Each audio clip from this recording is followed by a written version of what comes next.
everybody. Welcome to today's Quran study.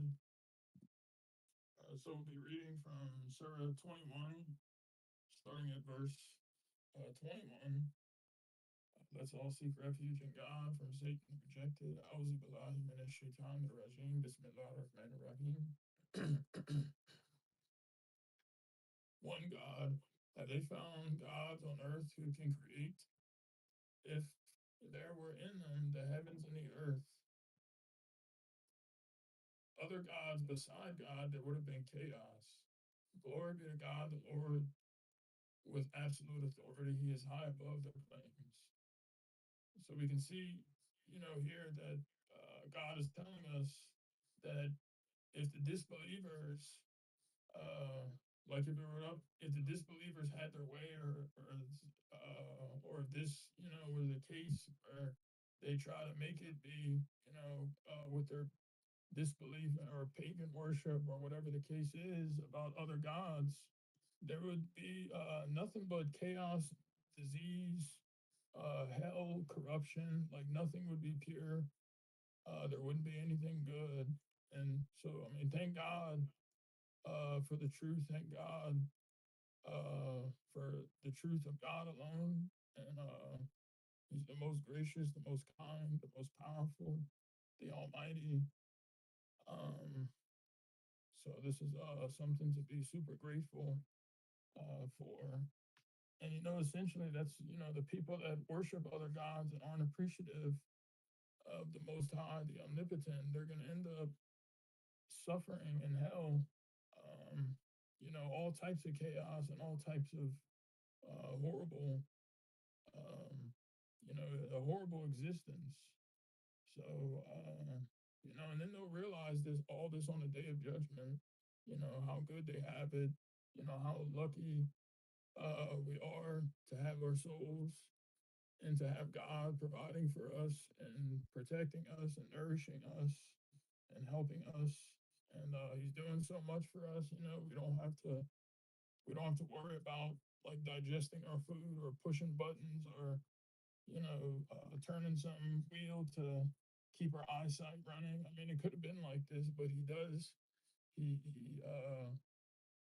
gives us our eyesight, keeps it running, our ears, the sun, the ocean, all the fish we can, and all the nice things we can harvest. So, I mean, there's infinite blessings we have from God, like the verse that says we can never encompass, even if we try to, we can never encompass, uh, or, um, or if we try to count the blessings or encompass them, or if we try to count the blessings of God, we can never encompass them.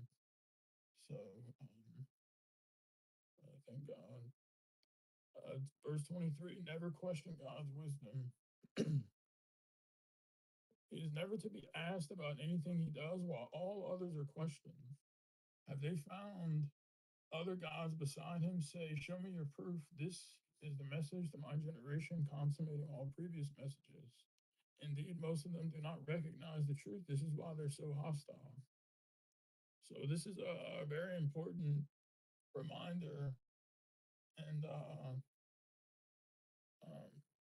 a piece of really profound wisdom about questioning God's wisdom. And we see this as a common occurrence, even surprisingly so, even in other monotheistic religions.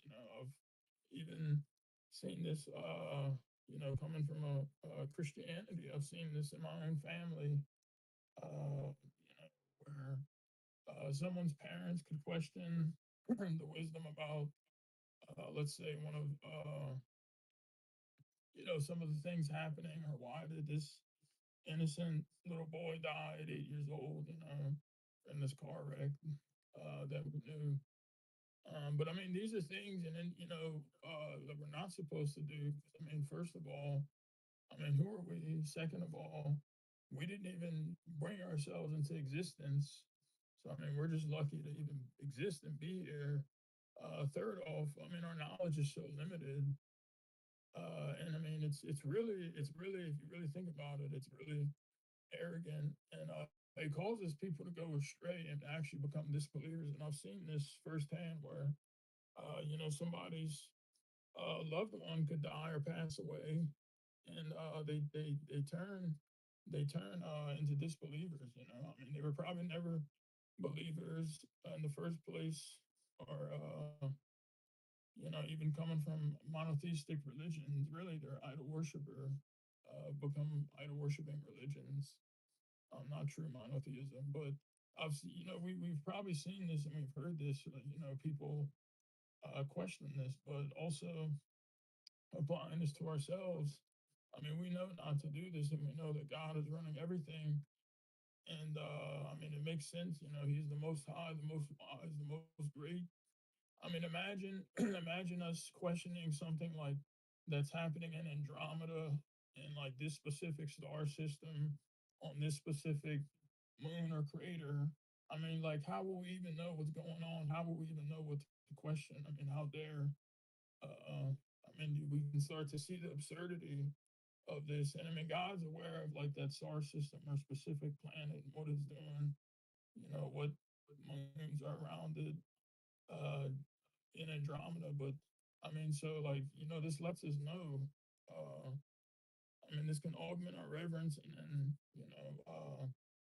these are proofs for us to uh, reflect upon, and that God is fully in control of all things. So I mean, He's just as He's handling all the orbits and then the flame and the nuclear, not nuclear, but the fusion that's going on in the stars, the supernovas. I mean, this is beyond like uh, this is so beyond us. It's not even funny. And for us to sit here and question things like, no, why did this person die? Or people turn into disbelievers, or their mother, maybe died some very bad death. I've seen this before, and then they harbor resentments, towards the creator, like they blame God, and it causes them to completely disbelieve in God, or I mean, God be glorified. Like we just read in the previous verse, he's far too above, far too um he's far above like their utterances and their claims, and people even blaspheme against this. So this is things we may not understand. This is what it means too to be a submitter, like a real submitter, is to we observe and we accept, what God is doing. We do our part, like as far as our religion and our duties, and standing up for what's right and advocating the truth, and forbidding evil. And we know that God is running everything. And this is also part, it affects the test on us, but it also purifies us, and it helps us to, it prepares us for the eternal life. We're back in school, and to grow our soul and to become the the correct, God willing, righteous, purified soul. So these things we go through, and experiences and things we learn, not to do, and what we may have done in the past, questioning uh, things we didn't understand. We learn now. We're given time to improve ourselves, to better prepare us to enter in to the eternal life and return back to God, God willing.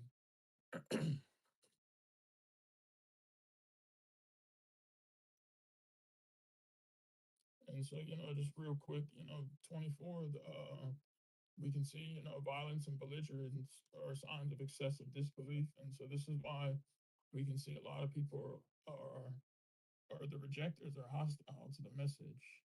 And they don't have any proof. The most they could show you is a picture or some fake teachings or writings, about Jesus dying on the cross or being resurrected and the pagan trinity. Or if it's not that, they might have a picture of a statue. I mean, what kind of proof is that? Like that's the best they can come up with. They don't have any proof, and they never will, because it's not the truth. You can't, a lie has no, falsehood has no foundation, and inevitably, the truth will wipe it out. But as we know, we're allowed to, Satan is um, being given time to, people are seeing his point of view. Oh, connection issues. I hope, I guess.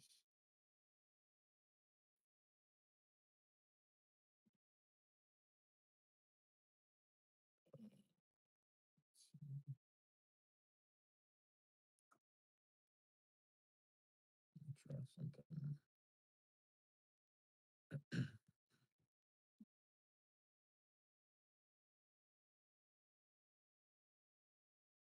Can y'all still hear okay, or is it coming through okay? Yeah. Yes. Okay. Okay. That's fine. I hope the stream is YouTube is okay. God, one God, one message, one religion. We did not send any messenger before you except with inspiration, except with the inspiration. There is no God except me. You should worship me alone. Yet they said the most gracious has begotten a son. Glory be to him. All messengers are his honored servants. They never speak on their own, and they strictly follow his commands. Uh, he knows their future and their past. They do not intercede except for those already accepted by him, and they are worried about their own necks. If any of them claims to be a god beside him, we requite him with hell. We thus requite the wicked. So this is the truthful. I don't want to say simplistic, but like because sometimes that word can be taken in a negative connotation. But for lack of a better term, I'm trying to think of, it's the most uh, sensible, truthful, simplistic. Um, like it's not complicated. Like the truth doesn't need to be spun in all types of ways, like we see with the pagans and the Trinity, and they confuse the people, right? They even confuse themselves. I'm not even kidding, but having grown up in it, I've seen people literally trip up over themselves trying to explain it. And I mean, this is the result of following, Satan, right? Because it's like one lie has to try to, make sense of another one. But this is the truthful message, and that God is one God, and He's the Most High. He doesn't need any associations with any partners, or He doesn't need to have a son. I mean, that's like, He doesn't need nothing can even compare to Him, right? To our Creator, nothing can even come close. Let alone having some son or some type of relation, like having a son related to a father, like he's the most high. He doesn't, um, be glorified. This is just a little, we're all little human beings or microscopic or whatever you want to look at it as, microscopic creatures. So, and all messengers are his honored servants, and they never spoke on their own command, especially, if people really understood the proof of 19, or they believed in it, and didn't just offer lip service and believed in the messenger, they would realize that anything the messenger brings, and once the message has been consolidated, unified, after his mission was complete, um, you know, uh, everything is in accordance with God's will, and so the as we know, they come to clarify, and some of them bring new information, and clarifying matters, and revealing new information that were previously not known. And it's the ego really that causes people to you know drop out and disbelieve, or attribute lies to God, or his messengers.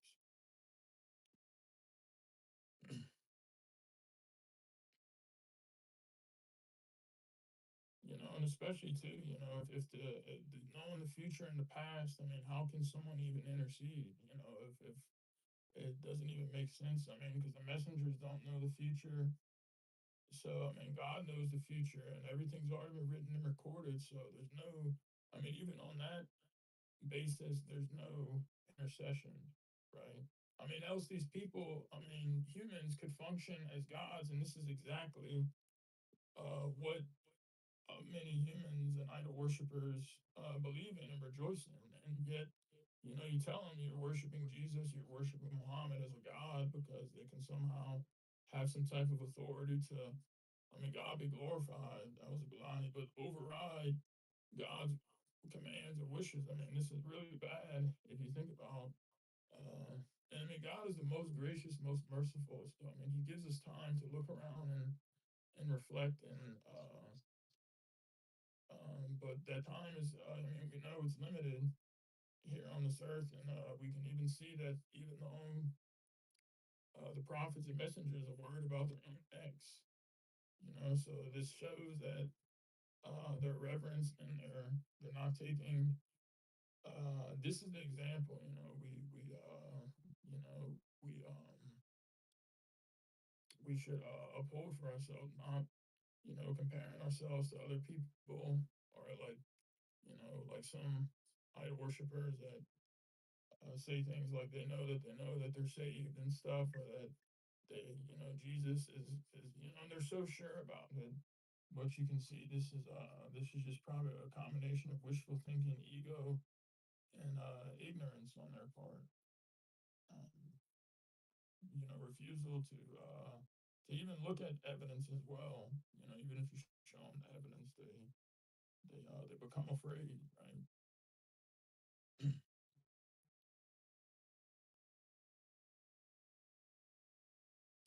The Big Bang Theory confirmed. Do the unbelievers not realize that the heaven and the earth used to be one solid mass that we exploded into existence?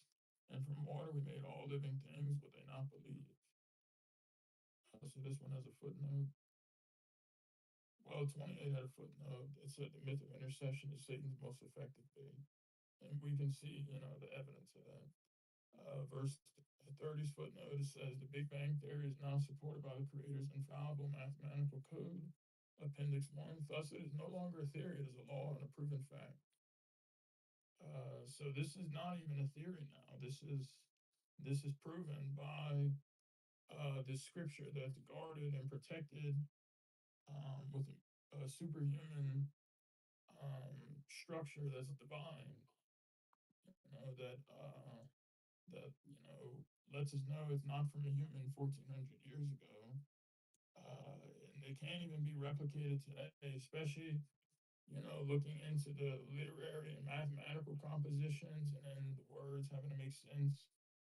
And then I mean, even if you change, you know, a single, I mean, even the letters itself, the ALM, the Ha means, ASQ, those have certain like the amount of ASQs, you know, AS Einstein and coughs, I think it is. Just an example, those add up. The total occurrence of those add up to a multiple of 19. But also, the A is represented by a certain geometrical value, the S is 2, and the Q is 2. And those actually add up, you know. So if there was, let's say, you know, you had, you know, 1900 total ASQs, well, I know that's a multiple 19, that's why I'm using it, but this is just an example. Well, the proportion of A's to S's to Q's, if that was off, it would actually break the part where they all add up to, so you know, if you had, you know, a different distribution of the ALMs or HOMIMs or whatever, you know, all the initials, that would even that's structured. I mean, this is like truly incredible.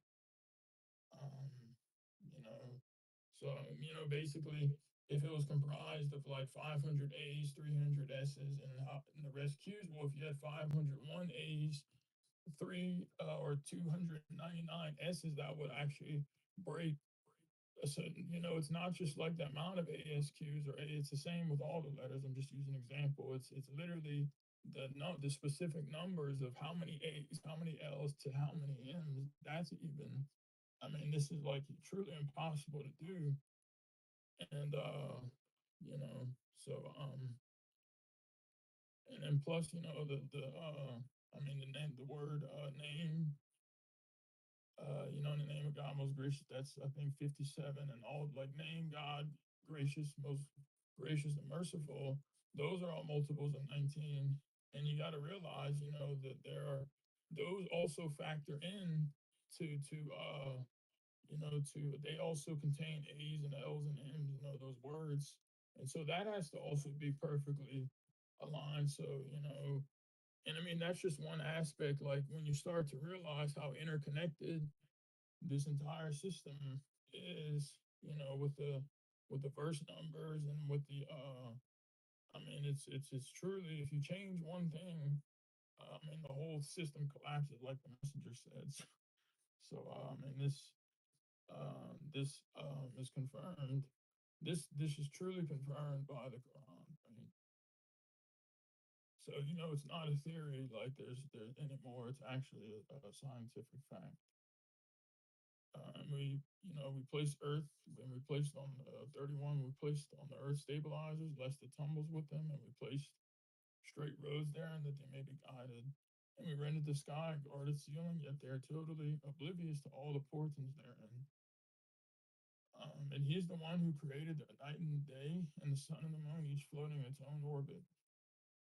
So yeah, I mean, this is like truly amazing. The amount of proofs and how many things are just perfectly working correctly. How we most humans just pass by them heedlessly, and we should also for ourselves make sure we're not doing this. This is every chance we have to remember and thank God for how easy we have it. We never decreed immortality for anyone before you. Should you die, are they immortal? Every soul will taste death after we put you to the test through adversity and prosperity. Then to us, you ultimately return. So, so no one, there's no, immortality for anybody. Like, there's these false, kind of funny, but I mean they're bad. But there's these teachings, that say like they even made a movie about it. If you drink from the cup of the Last Supper or the feast, that Jesus drank out of, you have like eternal, like you'll live, for hundreds of years, and or you'll get this type of power, and or the thing that was used to poke and the body of Jesus, not even he was gone, the soul was. I mean, it was just an empty vessel. If you get this spear or whatever, I mean, it's just absurd idol worship. But we know this is not. There's no immortality for anybody, and should you die, are they immortal, right? So, you know, um, so I guess like the way this is, so we're all under death sentence or death's watch, right? So I mean, even if I mean, like, we die before certain people, it doesn't mean they're gonna live on forever. It's the same thing as all the generations we've all witnessed. People come and go, and then they go into the graves. I mean, the bodies do, right? And that's it. That's the end of their lifespan. After the test, right? The test of life, the test that we opted to come through, and part of that is being tested through, tested thoroughly, right? Tested in and out. I mean, because you have to think about it too. I mean, you can't have corruption or wickedness or falsehood or unjust unappreciativeness enter back into God's kingdom in heaven. So all this has to be cleared out. The impurifications in people, they have to be removed. You have to. I mean, this is. You get this by growing the soul, and you learn a lot through life, and but we're both tested through both ends of the spectrum, adversity and prosperity. Because you might have some people that pass their test or go through hard times, through adversity, and they do good. But they also have to be tested through prosperity. How are they still worshiping God? Are they still making God their God? If they're giving money or giving blessings or children or whatever the case, whatever the case is, because that means it's a complete test, right? That's a thorough test on both ends of the spectrum, and then to God will ultimately return. And may God help us with these tests because they're not easy at all, and only He um, can help us, and we have to implore Him uh, for help. I mean, because Satan will try to get us to fail, right? He wants us to go to hell with him, and so he's going to do everything in his power to keep us. But there's nothing, when we submit to God wholeheartedly and we decide to be with God, God will help us in our journey. And as we know, that Satan has no power over those who believe and submit to God. He has only powers over the strayers who follow him. So the people who advocate Satan's point of view or choose him as their God, whether they know it or not, or they're doing it directly or not, that those people he has power over. You know, all messengers ridicule, when those disbelieve see you, they ridicule you. Is this the one who challenges your God? Meanwhile, they remain totally heedless of the message from the most gracious. See, I mean, you can see the behavior of, it doesn't pay to be wicked and arrogant, right? But I mean, this behavior, and I mean, I don't even know if that made sense because this behavior only naturally comes to wicked people. So it's I mean, this type of response, ridiculing messengers and uh, challenging God, the most gracious. Even then they know what they're doing too, like Pharaoh. He was opposing God, um,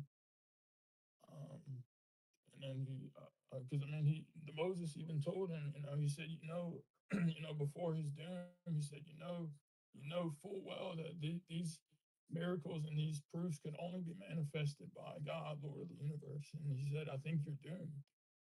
So you have to be really bad to still know this or have even an idea that this could be from God, and you still oppose it, right? 37, the human being is impatient by nature.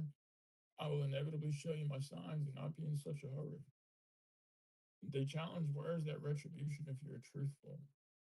If only those who disbelieve could envision themselves when they try to ward off the fire off of their faces and their backs, no one will help them then.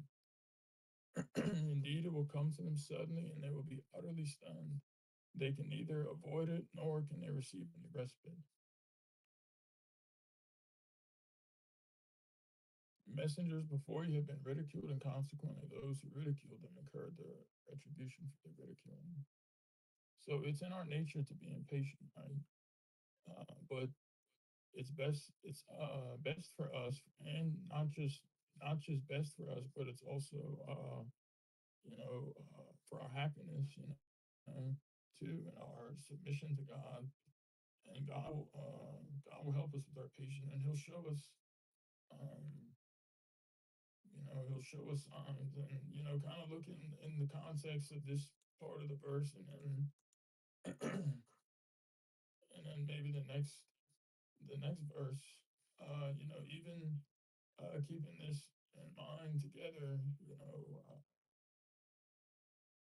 as much as we hate to see lies and the evil spread, and the disbelievers, and and all their promotions of their nonsense and transgressions and their evil across the earth, we still shouldn't question, right?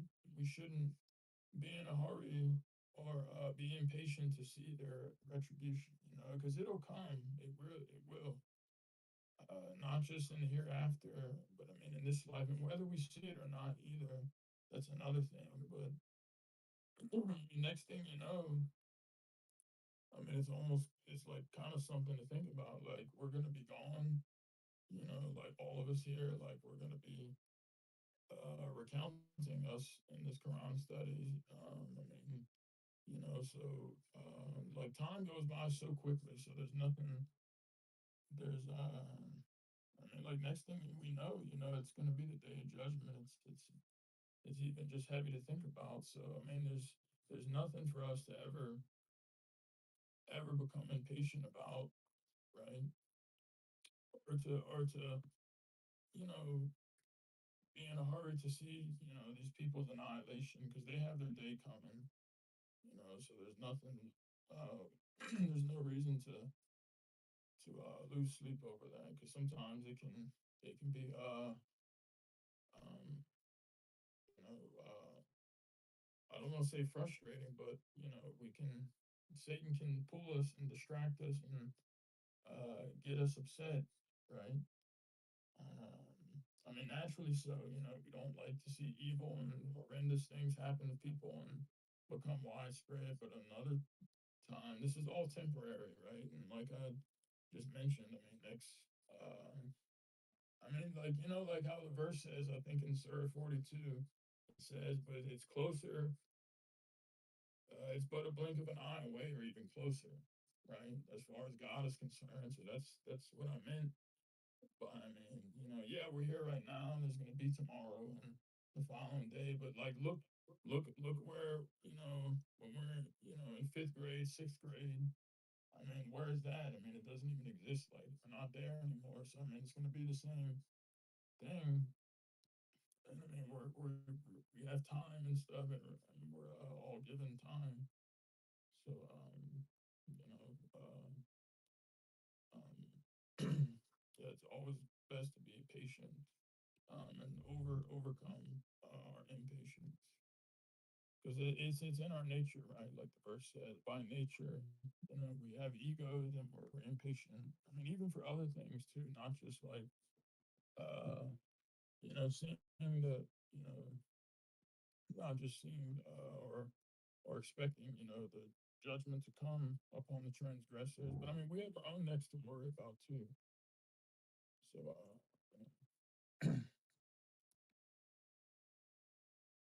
but I mean we can see like with the verses we just read, the punishment for their challenging and how the judgment will come to them suddenly, right? Like Surah 101, the shocker. It's a very it's a very profound surah. It's going to be the shocker for people who disbelieve, right? They're gonna their minds, like we have other verses in the Quran, how they're gonna be completely shocked. Like all the people that are worshiping Jesus or all their evil works. They're remember, the verses said they never expected to be held accountable. So I mean, we shouldn't even really worry about these people. I mean, not that we do, but in case we tend to get too consumed in some of these worldly things. We have our own necks to worry about, really. Like imagine you're in a race, and like you have to, the time is running out, and you have so much time to like, work on yourself and stuff, and then somebody, imagine like you spend time looking at your like these other people are also in a race, and you're just like distracted, like observing them or talking about them. Meanwhile neglecting yourself and more things we could be doing to focus and worship on God and worship, focus on ourselves and worship God. And this brings me to the next verse, 42. Priorities confused, say, who can protect you from the most gracious during the night or during the day? Indeed, they are totally oblivious to the message of their Lord. Do they have gods who can protect them from us? They cannot even help themselves, nor can they accompany one another when they are summoned to face us. We have provided for these people and their ancestors up until an old age. Do they not see that every day on earth brings them closer to the end? Can they reverse this process? Mashallah, so I didn't read these verses beforehand, but I mean, it makes like, you know, kind of what I was just touching on previously, like really like these verses, especially how Surah 21 started out. If we remember, I think from last study, it says, it was verse 1 or 2, it says, the day of reckoning is fast approaching, but the people are totally oblivious, uh, verse, right?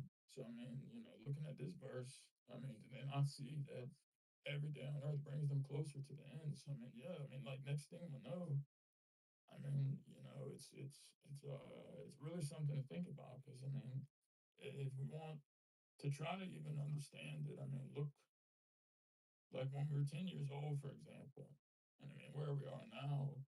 So, I mean, like how fast is that? I mean, it's like a blink of an eye.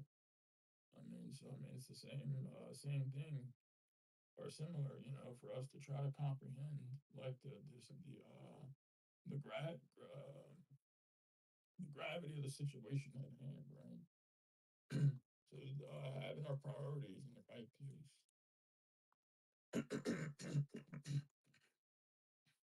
and really, we should be really rejoice and get happy, about these. Uh, about having our priorities in the right place and not, because we know, like, especially becoming before submitters, and I mean, even if we're not careful, like the things of the world, worrying about money and all these other things that are just a means to an end, like thinking about, how the mountains will be leveled or the earth will be leveled, the sea that is set aflame. I mean, how big of a deal, like how like nobody would even care about, like going to this job or making this dollar or I mean, it doesn't even say it pales in comparison. Isn't even a correct uh, uh, comparison, like, or even isn't even a correct statement. Like that's what something this naturally should relieve. It relieves, remembering this, remembering God, our purpose. It naturally relieves our worries, right? Our anxieties.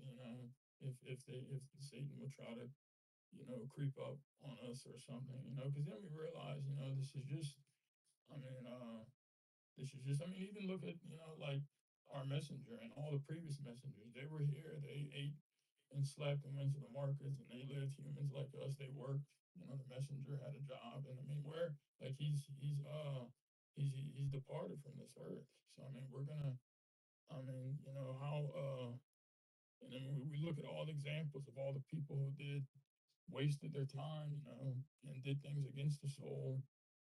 Um, I mean, if we just look at all the previous humans that are here and gone, so this um this is a very freeing feeling because then you aren't attached, you aren't attached to outcomes, or the only outcome you're attached to is worshiping God and being devoted to Him in every place, right? Wherever you are, you're in the car, you're here, you're in another country or city, you're flying, etc. This is our mission and objective because soon this life will be over. The earth we know is ending pretty soon in a couple hundred years, 2280. And then our life, is next thing you know, we're gonna, God willing, we'll live a long, good, um, productive life in terms of our submission, but that it's going to come pretty quickly. Saying, I'm warning you in accordance with divine inspiration. however even however the deaf cannot hear the call, nor excuse me, however the deaf cannot hear the call when they are warned. When a sample of your Lord's retribution afflicts them, they readily say, we were indeed wicked. um, we will establish the scales of in we will establish we will establish the scales of justice on the day of resurrection. No soul will suffer the least injustice. Even the equivalent of a mustard seed will be accounted for. We're the most efficient reckoners. Mashallah, so this is something also I was of we've mentioned, we talked about before, but it can't be overstated. And I kind of brought it up, I think, in my last Friday sermon, how important, like when we we shouldn't complain, about anything. I mean, I'm speaking for myself here too, but we have to. 40 minutes past. Okay. Yeah. So we have to, really examine ourselves and make sure um, we're not, turning into objectors even with the smallest things, right? Because if we look at mustard seed being accounted for, so this is what this is it can only benefit us, right? So I'll just read the rest of the verses here, and then we'll open the floor for discussion. Prophet Moses and Aaron. We gave Moses and Aaron the statute book, a beacon and a reminder for the righteous, the ones who reverence their Lord even alone in their privacy, even when alone in their privacy, and they worry about the hour. Excuse me. This too is a blessed reminder that we sent down. Are you denying Abraham? Before that, we granted Abraham his guidance and understanding, for we were fully aware of him.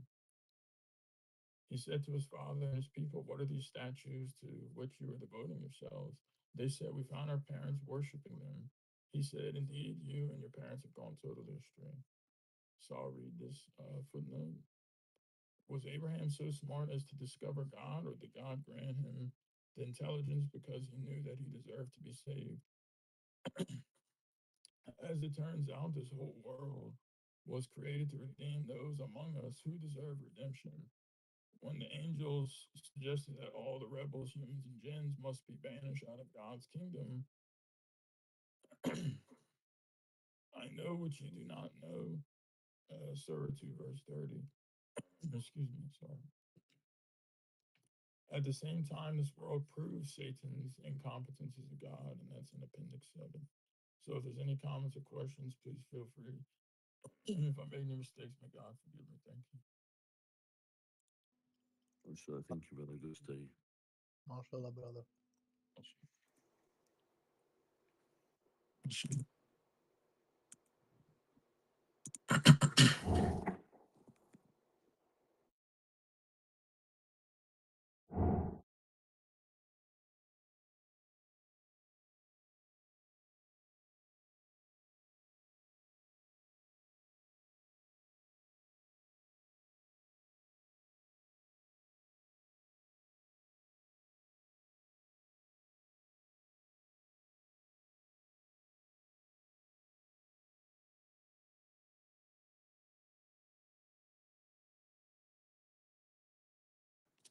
Yeah, so I wanted to mention this thing about Christianity. You mentioned about uh, how God doesn't need an ally or a son out of weakness, and I was just thinking about this. So, like, you know, why do when God says that He doesn't need an ally out of weakness, right? So, like, imagine for some person, for example, like human beings, like they have a weakness because they're gonna die, and then they want their legacy to be carried on, or their, someone to carry on their name, or their, get their inheritance or fulfill their mission or whatever, right? I mean, that's also out of weakness because they have to leave, and then, but then in this case, people are saying that God loved humanity so much that God forbid that, like, he brought his own son and he sacrificed him to forgive other people, right? And so then the question comes, like, uh, so is God like so weak that he needs to sacrifice someone, like, to forgive someone's sins, like, and arguably, like, from his own family, even, like, why God doesn't, like, can't God just forgive people, like, without sacrificing other people, you know? So that's like also a sign of weakness, that you need to do something like that in order to just simply forgive people. Like, if he wanted to forgive people that are not related to Jesus, he could just forgive them if he wanted to, just in its own right, like by itself, independently. God doesn't need to have a son and have him, sacrificed. And he sacrifices to who? To himself.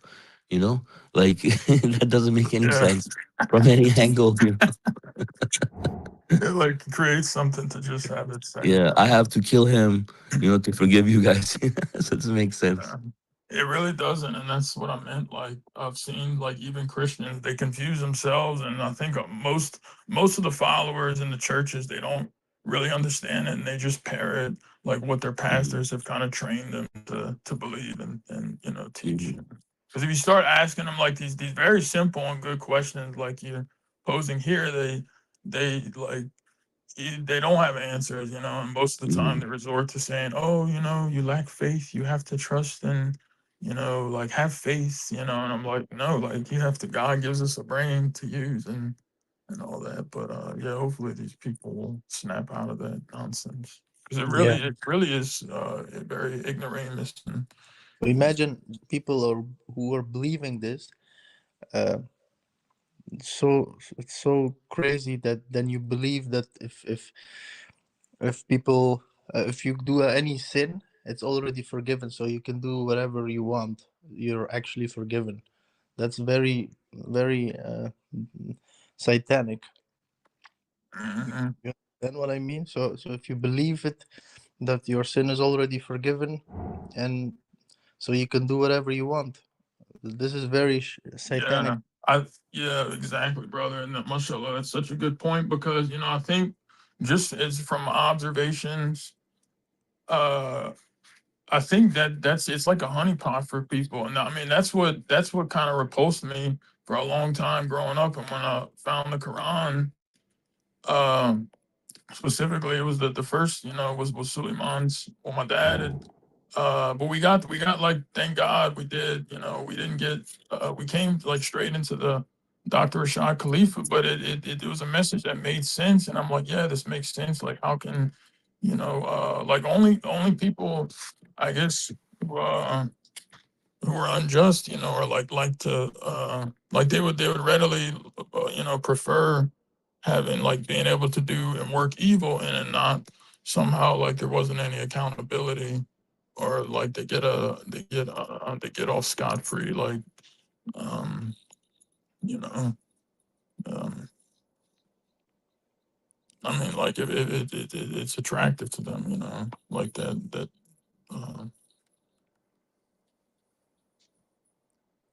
but I Yeah, think but that's what attracts most people, I think, to Christianity. Like when you show them, no, like you have your works and stuff, because they always argue.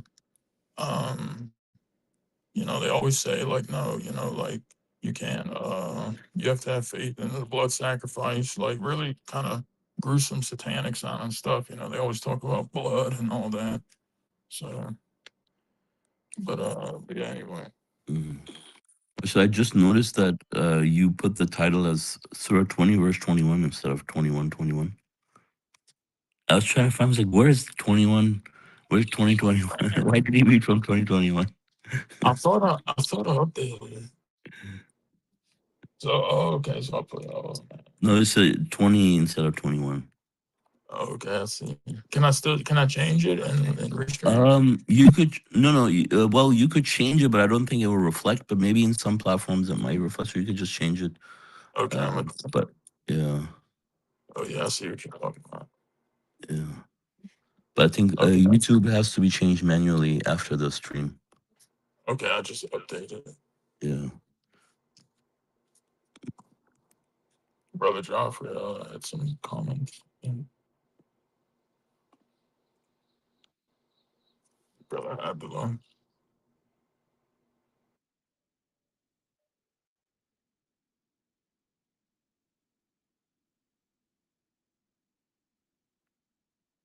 Yeah, exactly, brother. I think that's probably because they disbelieve in the hereafter, and they think this world is all that there is, and that's why they covet it so much.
Yeah, I mean, I really like, like verse 49. I didn't get to really touch on it, but the ones who reverence their Lord even alone when in their privacy and they worry about the hour. So, I mean, you can see that this is a clear, I believe this is a clear distinguishing factor, when you're, I think could tell someone, between a believer or submitter and a hypocrite, because someone who is spreading lies about God. I mean, something we just recently seen, like, and they're actually truly worried about their soul and they're worried about the hour, meaning they're not taking this life just for they're not taking things like they're going to take their submission, their worshiping God with the utmost seriousness, and thus that's going to be reflected in how they take advice from people, right? So if you have sound and advice and wisdom coming to you about saying like, no, this is wrong, this is what God says in the Quran, and very simple and very straightforward. The truth isn't complicated. It's very they're gonna naturally, if they were one of these people, they're gonna listen to it and they're not just gonna brush it off. But we can see that they obviously don't they don't because it says this is a reminder for the righteous. I mean, these people aren't righteous, and when they're acting this way and they're not listening to wisdom that comes their way, right? I mean, I think this is what do y'all think? Yes, yes, exactly. Um, um, yeah, I mean that when people, anybody can show off, in front of other people, but then, your true character is tested when you're, in your privacy, when nobody sees you. Like God says about the hypocrites, when alone with their devils, they say, "We're with you. We were only mocking."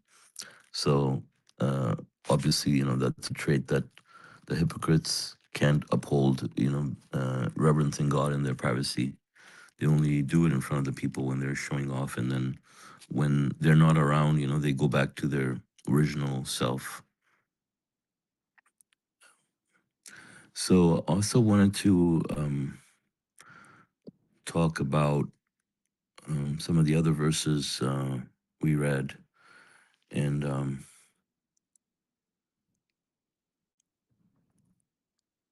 I guess we wanted to actually read first messages from Brother Jaffer.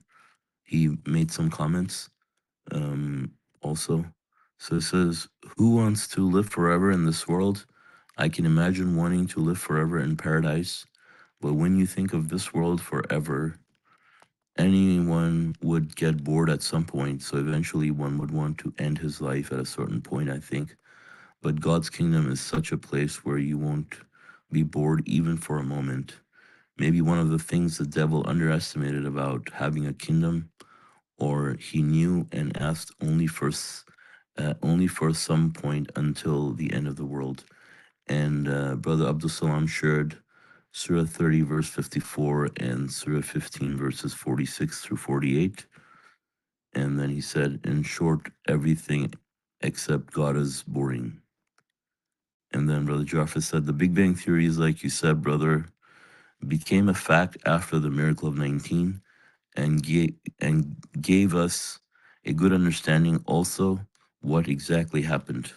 Without it, we would only guess, I think, and that the world was totally underwater and God created everything, every living creature from water. Then the water lowered and land masses came up and life was possible on this world. Yeah. It was kind of like Netherlands.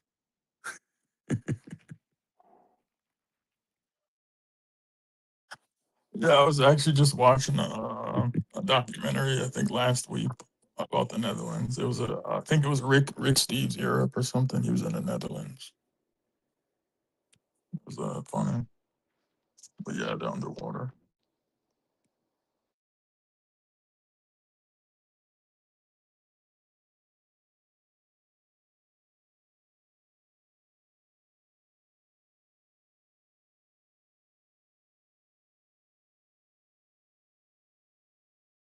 Yeah, exactly. You know, even if there was an extra, like in Surah 2, for example, you know, like even if there was an extra A, and then so you add an extra, if there was an extra A and one less L, you would still have a multiple of 19, you know, of all the A's, the L's, and the M's, but you would actually break the entire miracle. I mean, this is how delicate, uh, not delicate, but like how intricate it is, because the amount of A's and L's and M's proportionally are, if you know, you add up all the geometrical value of the A's, you know, whatever it is, that they're also, you know, if you put them all together, it makes multiples of 19.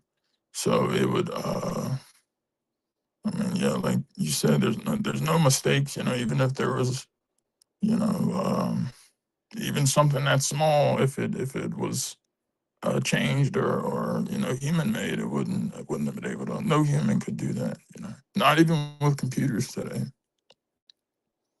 not on that level or scale. Mhm.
I think we've got more comments after that. So Godwin, I read. It says, "These," Bill Jarfa said, "This is also proof that Quran is the word of God, no mistakes, all correct information."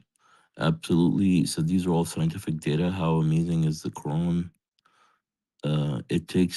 It talks about money, marriage, wars, rights, health, history, moral stuff, psychological stuff, like about everything, and it's all correct information. And then we learn about this amazing mathematical system in the same book. Like, what else would someone want as evidence? Isn't all of this sufficient proof for one who seeks the truth? And Brother Abdul Salam, yes, it's so amazing. All the topics are covered flawlessly. When you look at a human book, you realize that so many topics can't be included. There will inevitably be mistakes. And then Brother Jeff said, God really didn't leave any excuse for the unbelievers, nowhere to hide.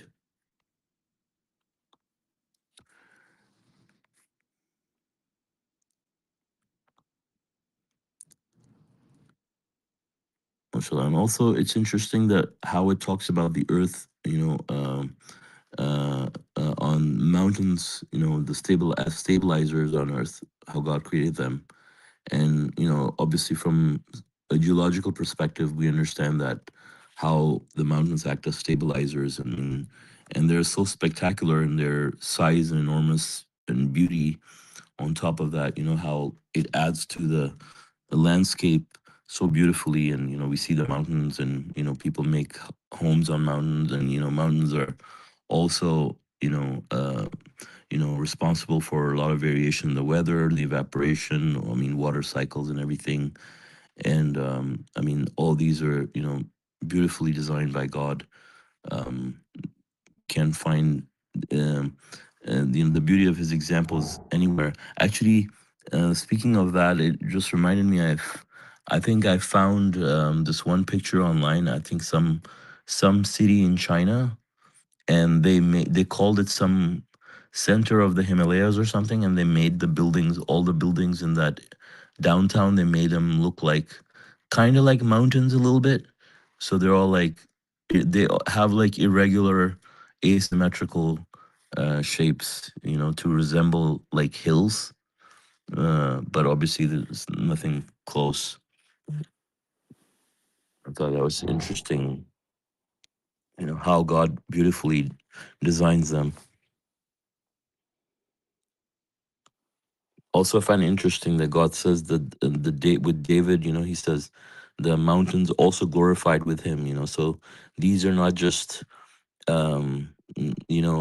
lifeless objects. These are actually souls that are the mountains, just like the plants.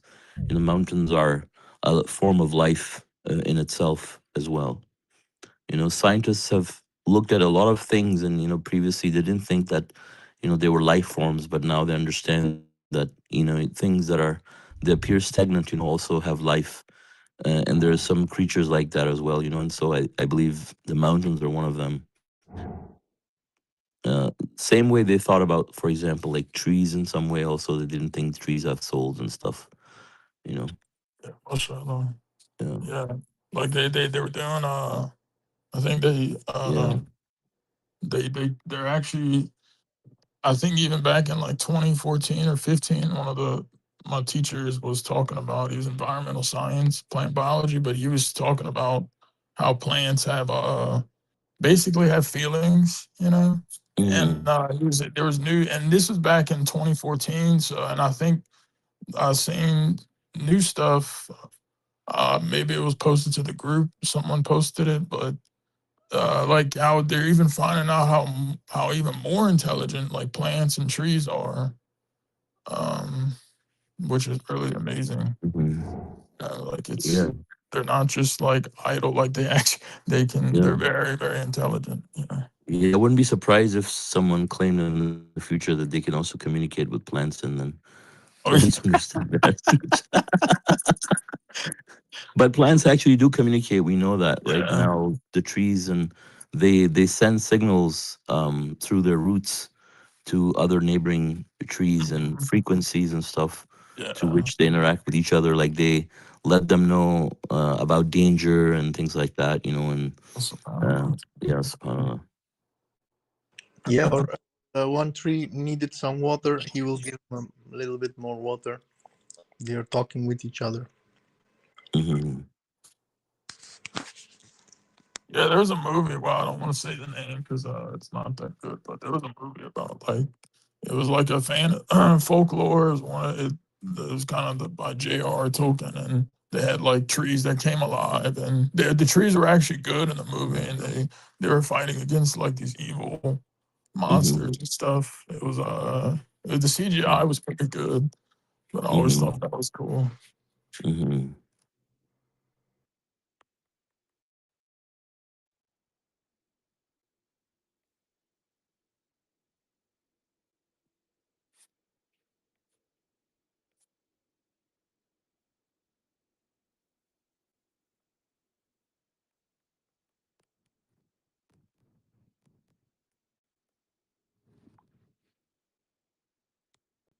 Yeah, posted a picture of on tree on WhatsApp.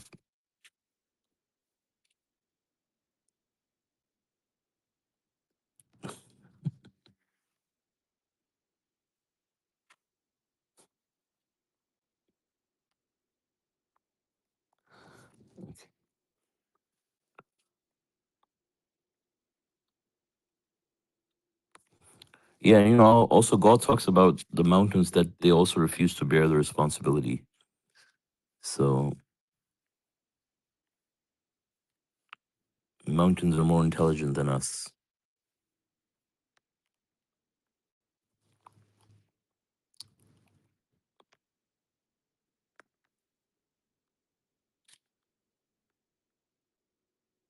Yeah, I mean, it's really something like out of all creatures, before even the classification. I mean, Mm-hmm. even after, like, even, like, we don't even know how many angels there are, but even the creatures that did Mm-hmm. rebel, like how many stars there are to humans, how many Mm-hmm. mosquitoes and trees, and then we ended up as humans, like we were the creatures, like we didn't decide Mm-hmm. to become a Mm-hmm. cat or a tree or something Mm-hmm. um, of some Yeah. sort. I mean, like it's really, uh, yeah, we're really in a Yeah. So mashallah. I have another comment actually. I also wanted to touch on. We talked about never questioning God's wisdom, right? And we know. I think Mashallah, you explained well what that means. But then also, I've seen that there are people that will abuse this information as well. And this verse, for example, I mean, we've seen that, or we also see that happen.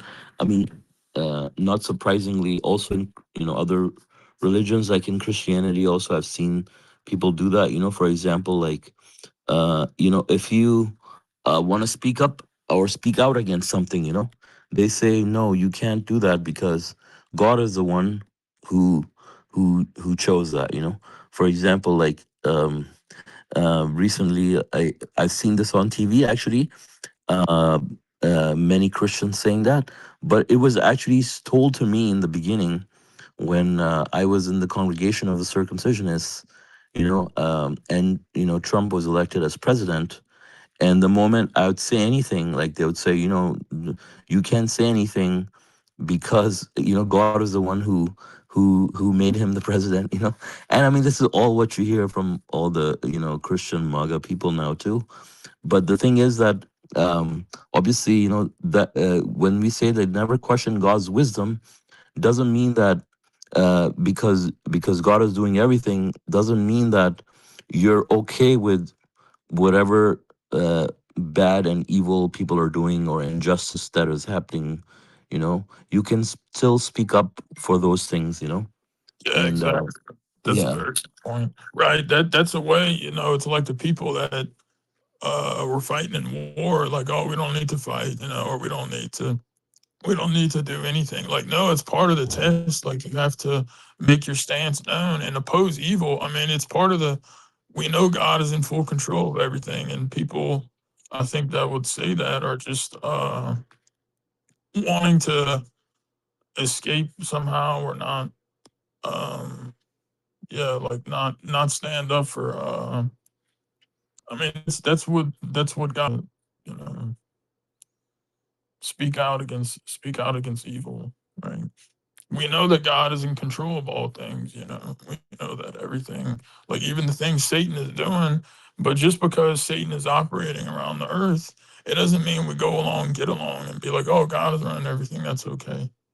you know I mean, the messenger even talked about, like, I think when he said about the amount of dollars that are assigned to somebody, and then someone, I think, said, he was quoting them, someone had asked, like, well, even if you don't, I forget how they said it, but even if you don't work or do anything, and the messenger was like, yes, even if you don't, he said, you still have to, like, you can't, like, lay in bed and then, I mean, like, look at the ceiling and think, a helicopter is going to come drop a boatload of money on you. I mean, it could, but you know, it was funny the way he said, he was like, yeah, like, you know, it doesn't mean like you actually have to go. He's like, you know, I don't need to do anything, you know, or go out to work. Money's just gonna come into my realm. God is running everything, you know. Right. If y'all remember that part, you know, it's like we actually have to do things, but yeah, we understand that all matters are being controlled by God, you know. Um, and as far as we're concerned, we do our part, you know, and our submission and advocating the truth and uh, you know, opposing evil, fighting against it, wherever. I mean, like the verse, you know, we're given a chance to earn credit too, right? You know, it's not you who threw it, it's God who threw it. But he thus gives you a chance to earn credit, you know, and you get credit for speaking out, you know, fighting in that sense too, because we know how you know, the world is, things are different, you know, wars are, it's psychological and information wars today.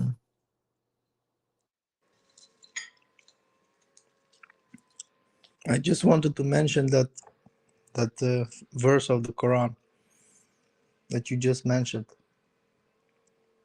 that it's not you throw, that it's God is throwing.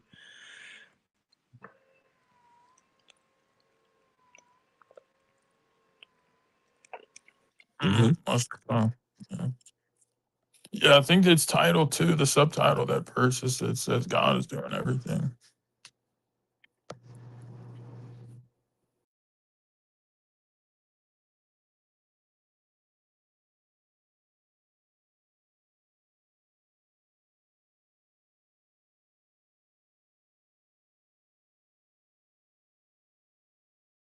Yeah, like the messenger said too, you know, um, he's given permission to Satan, you know, to effect his test and run his dominion. But we understand that all matters are controlled by God, you know, and it's like when it comes to our life and our personal matters, especially too, uh, we um, we know this and we believe in it, and you know, we don't turn into objectors in that regard. You know?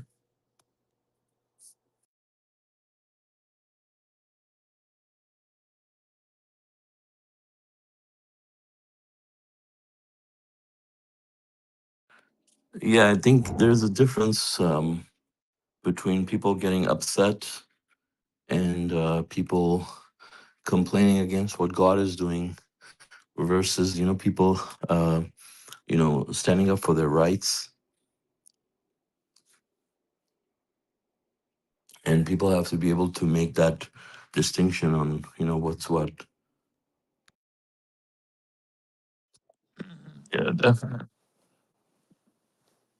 Right, 'cause, you know, when there's unjust laws and stuff, I mean, we have to. You have to. It's natural. I mean, really. I mean, it's part too. I think. Yeah. I mean, we do become enraged when we see these evil things happening to like people and children. Yeah. I mean, this calls for, I mean, gross, you know, capital, gross punishment for the gross crimes, and so, Yeah, and I mean, it also reminds me like, how, you know, the evil people, they use the verses from the Quran to do the most unjust things, you know, and justify them, you know. And they use these types of verses, for example, abuse them, obviously, to you know, silence the people, you know, like if you're being oppressed, you know, you can't object because God is doing everything. So in other words, like you just basically have to put up with it, you know. yeah, right. Like turn the other cheek. The messenger was clear about that too. Said no, the believers are not wimps. They stand up for their rights. You know, like you have to fight back. Yeah, they probably use that to because they don't want to. Mhm. It's a test, you know, because it's not. I mean, it's. I mean, but really, naturally so. You remember the other verse that says, I forget, but it says something about like, would you not go out and fight them when they're the ones who started the war and evicted you in the first place? You know what verse I'm talking about? Like, would you not? Mhm. You know, like Right. that's like they're the ones that like no, you have to like this isn't like you have to you naturally. I mean, someone does this to you, you have to stand up Mhm. and you hate we hate to see. I mean, I haven't been around as many uh, submitters as you, so I haven't really seen this. But I mean, I believe that people probably. I think there was one guy I think you had mentioned a while back. I forget his name. Uh, I think I seen previous studies of him, but he said I think it was about fighting or something, and he said he's like a granny or like his philosophy or something. You know? Yes, yes, yes, I remember. Yeah, that he Yeah. comes. He's the only guy I think that comes to mind. Like, Yeah, I mean there's also a few other people similar. Yeah, but I think like along the lines like in more like subtle situations like people will like wrong other people and then they expect them to just be quiet about it and not complain, in other words, like if you say anything then they'll say, oh look, you're complaining, like why are you complaining? mhm, And just people will use that as a way to just get away with whatever they want to do to other people, of course. I mean, I mean, like you said, God is running everything, there's a and fine line. yeah, I think yeah, there's God is running everything, and when these things happen to people, they should know that, I mean, people who believe that God is running everything also know that God is just. And if God says, people who stand up for their rights, they're not committing any error by standing up for their rights. And then God ultimately supports the believers. If you are really on the right path and you're being oppressed or anything like that, in some any way, then God will grant them victory. God will support them if they're really believers. So Mhm. Absolutely.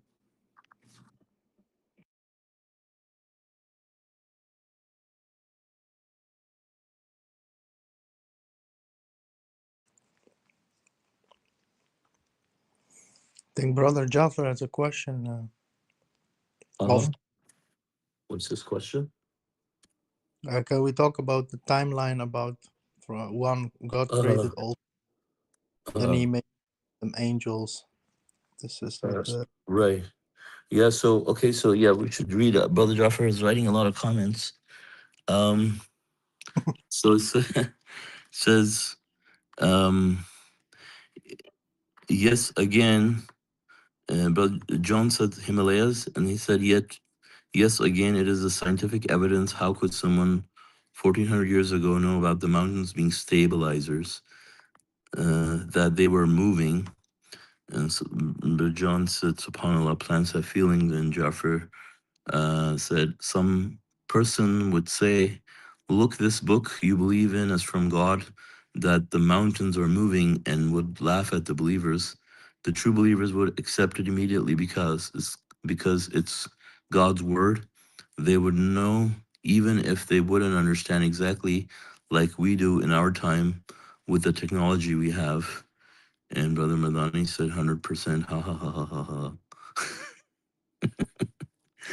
Okay, maybe that part that was about something else. yeah that part, Yeah.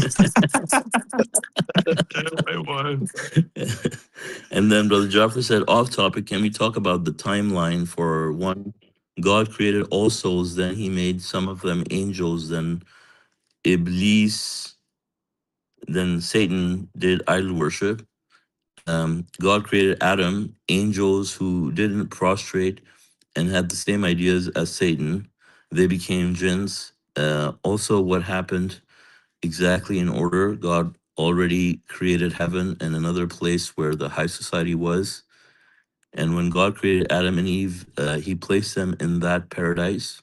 Like, can we do a short summary about this so it's clear for also the brothers and sisters who don't know exactly, or the ones who find it complicated, maybe? I had this question from Brother Abdullah. Also, read about from the appendix. So, this is, I believe, the new Brother Abdullah we were talking about, just for clarity. And so So yeah, let's talk about it. If you open, I think it's in the it's in the introduction also, right? It says before Genesis on right after the graph that the diagram that shows world population. It says before Genesis, so it starts there. It says it began a few billion years ago when one of God's high-ranking creatures, Satan, developed a supercilious idea that he could run a dominion. It was also erroneous. And then this says vast majority of God's creatures just disagreed with Satan, yet the minute egotistical minority that agreed were in the billions, and thus a profound dispute erupted, and the rebels challenged God's absolute authority, and then God decided to exile the hardcore rebels on Earth and give us a chance to redeem ourselves. So basically, when this happened, that's when God's plan begins, and then we were all put to death, and then God created the depository of souls and created Adam and Eve from clay while their bodies were on earth. I mean, while their bodies were on earth, yeah. And then there's when they ate from the tree, allegorically speaking, then God sent the souls inside the body, so they could see themselves, and they tried to cover themselves with the leaves of paradise because they couldn't, because they were actually down now and they couldn't access. So uh that's pretty much the timeline.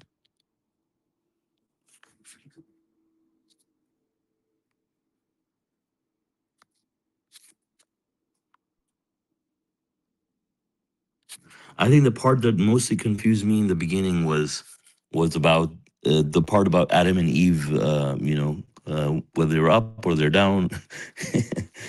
So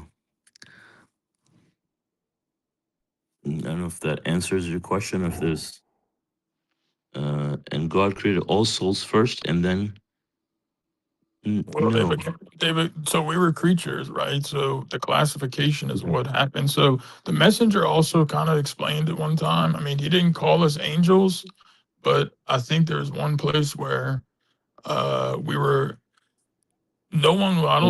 My understanding, there were no angels. We were all creatures, and in Yeah, the we were all one. classification, We were yeah, classified. The classification happened afterwards. So afterwards, but there so were. the creatures that did not uphold. Sorry, I don't mean to interrupt you, John. Go ahead. Oh, it's okay. No. Go ahead. You're good. Yeah, so the creatures that did not side with God's absolute authority, they were the ones that were, you know, uh, split into two groups and split from the angels, and so those creatures became angels, and then the other two became the humans and the jinns. Yeah. And then, like where Satan was one of the creatures that had a lot of abilities or qualities that made him think that he could be a god. And He didn't have abilities or qualities. I mean, he had just God-given powers. God-given powers. So like if you say they have an ability or quality, like it already kind of hints at like him being, having some ability on his own. Like he had no ability. These were just God-given powers. yeah, I mean, You know. I'm sure. Yeah, yeah, no, I know. I know what you meant, but I'm I just trying thought to he make it. understood that it Yeah, was. I'm just trying to give you the best words, God willing, in this Yeah, sensitive matter, which brought us here. yeah. The messenger, I think, had used those, like how he said he thought he possessed enough qualifications. Um, I guess, but yeah, I mean, of course, I thought, Yeah, I mean, God given powers, right? I mean, how he basically describes them. So, um, yeah, he thought he could be a god based on those powers. I mean, anybody you can look at that. Anybody, right? Anybody who thinks they can do something, whatever you want to call it, powers, abilities, or anything, right? I mean, it's all from God. It's all God given exactly. abilities. So. Um, but they think that they have these qualities or these abilities. These are their own because of their own cleverness, because of their own genius, or their own self. But that's the key here, I guess. I mean, so I think then Brother Jaffer asked, but when the devil had the thoughts, he was an angel at the moment. Yes, he was an angel at the moment. With God given powers, he thought he could be a god, and then God told all the angels to prostrate. When he didn't, he was exposed, and then he and his followers became humans and jinns. Right. Yeah. So how God says, he was a fallen angel, and it says he became a jinn. So that's when he became a jinn.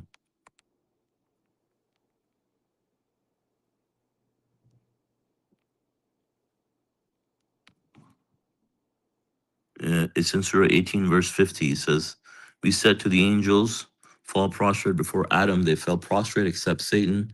He became a jinn, for he disobeyed the order of his Lord. Will you choose him and his descendants as Lord instead of me, even though they are your enemies? What a miserable substitute. And it says in the footnote, when the great feud in the heavenly society took place, all creatures became classified into angels, jinns, and humans.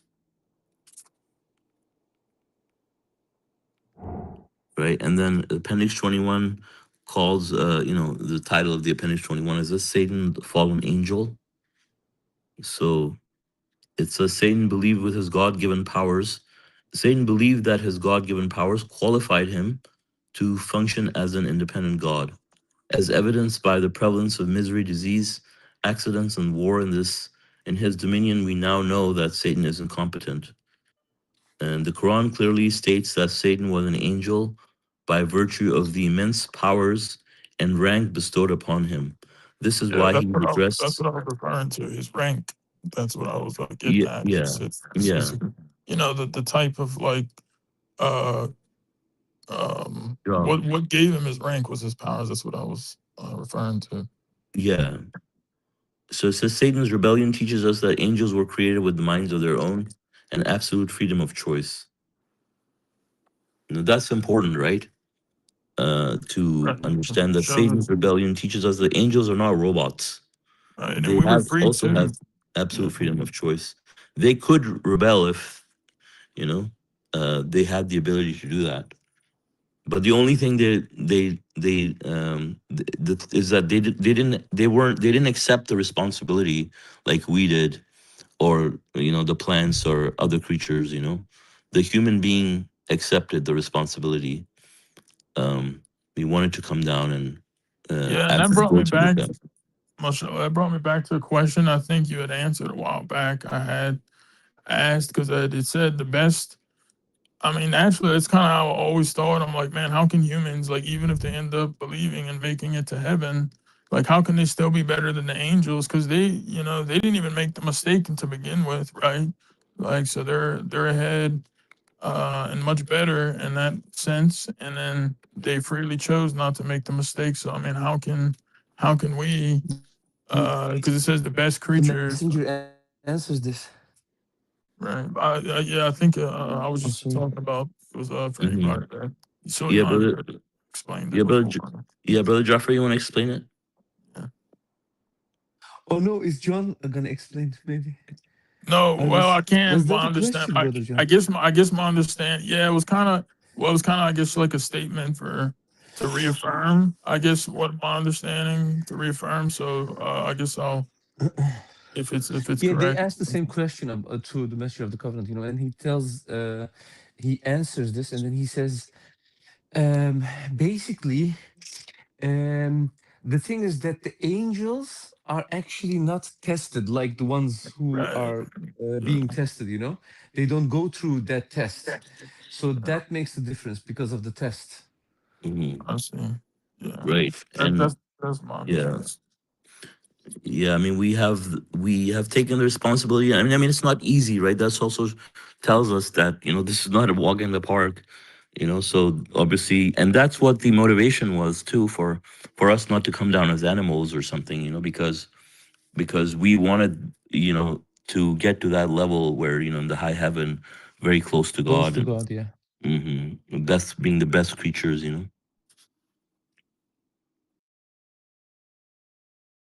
Yeah, and the thing is, you forget about everything, right? Like when you come to this world, you Hmm. forget about everything. So basically, you don't have any clue, and then you need to figure out yourself. And then, like with the information that you get from God, with the books or with the messengers, and like the Hmm. miracles, if you can witness them, and with that, you need to make it happen, right? Like uh, that's like very difficult, of course. Hmm. Yeah, and it's a huge test, like it's also a huge risk, right? Like this is Yeah. Yeah, that's why it yeah. I says mean, the it's other so creatures were smarter than us because they didn't took this risk. Like it's like gambling a Hmm. little bit. Like yeah, you're yeah. gambling with I've eternal life. Yeah, I've heard you mention it before. I think you had mentioned it a while back, and you were teaching a study, but I always kind of like in the back of my mind thought like that's kind of why gambling is so bad too. Because it's almost like like a reflection of our maybe behavior, like in the beginning. Because if you think, oh man, like you can make it to the high heaven, but then you could end up in the worst of the worst unimaginable place ever in existence, and it is like, yeah, kind of like you said, like it's very very bad, and it's almost like gambling, and that's why uh Yeah. yeah, in a way. Yeah. I mean, Like it's yeah, so it's so difficult. risky, dude. Yeah, it's so difficult. Trump has already given up on going to heaven. He says he's not going to heaven. Yeah, he doesn't even Um, seem to care though. Like, yeah, how yeah, does of that course. not terrify him? Like, does he not realize like So difficult. I mean, Yeah, I think imagine it's kind someone who claims to of be all about winning, or of course, can't. You can do whatever you want, but you can't get into heaven with. You can have billions of dollars, but you can't get maybe to go to maybe that's heaven. why he's trying to, who knows, in his twisted belief and whatever. Maybe he thinks he can buy his way into heaven. That's why he's trying to get so much money. No, he doesn't believe anything about I know. heaven. It's just like, but He's you a know how like, disbeliever. how stupid these people are. Like, who knows Yeah. if they? I mean, you have He's people that try to if he wanted to go freeze to heaven, themselves, if he wanted to go to heaven, he would have at least read the Bible. He hasn't even read the right? Bible. He says it's his favorite book, but doesn't know even Ye- one verse. Yeah. Yeah, now they're actually, it's insane. I don't know if it's true. I didn't even want to click on it because there's so much just mental noise and garbage on the internet. Uh-huh. I can only take so much of it, but I seen a video where because if I look too much into it, it starts to, like there's a certain amount I Hmm. think I like to stay informed about, because else I'll start Hmm. like getting pretty upset and Hmm. stuff. So Iman, you kind of know how, like, I'm kind of Hmm. like I'm Uh-huh. sending like so many Yes. messages. So Uh-huh. anyway, okay, not I'm sorry to digress, but yeah, like I No. seen a message. I mean, it's relevant, I guess, but I saw a YouTube video like with just the title, and it says Trump is now, or no, the generals and stuff are telling the soldiers like to Yeah. prepare for Iran and the apocalypse, and they're saying, oh, the video said they're saying, Jesus. they're like convincing these people that he's anointed by the hand, that he's anointed by Jesus himself. Like Hmm. they're really psychologically like, Trying to, yeah. yeah, and doctrine. And there's people that are falling for it. Like they think, oh my gosh, the end times and Hmm. stuff. And that's what they've Hmm. always done. They did it with World War II. Hmm. They thought the end of the world was coming, Yeah. and they were able to like Yeah. get people to kill themselves and Hmm. like do That's these like why. going. Yeah, that's Yeah. why Israel, invested millions of dollars and flew in just recently all the, pastors and Wow. preachers to Israel, to brainwash Wow. these people, Wow. you know, Yep. Yeah. to train Brainwash. them. Yeah, Exactly. yeah, Exactly. yeah, yeah, Brainwash. Yep.